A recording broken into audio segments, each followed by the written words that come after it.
2026年 F1 新車已經有好幾架落咗地，今日就同大家一齊欣賞下。首先打響頭炮嘅係 Red Bull 同姊妹隊 Racing Bulls，兩隊喺底特律聯合發佈新車，以自家動力單元正式宣告新時代降臨。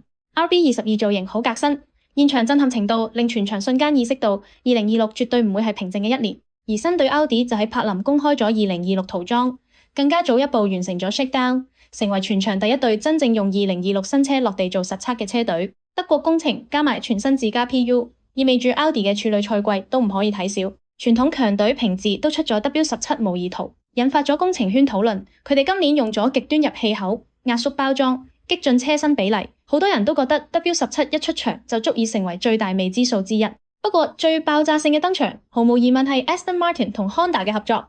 Honda 喺東京正式舉行合作啟動儀式，宣布以新 PU 全力支援 Aston Martin。Adrian Newey 革命性設計，加埋世界冠軍阿朗素 AMR26 成為2026賽季唔能夠忽視嘅黑馬。同樣 Haas 都出咗 VF26 模擬圖，對比其他車隊，佢哋就用返務實姿態去迎戰新年代。嚟緊新車陸續登場，唔好錯過我嘅介紹啦！更多 F1 相關嘅片喺我個 channel。如果鍾意我嘅片，記得 like and subscribe 啦。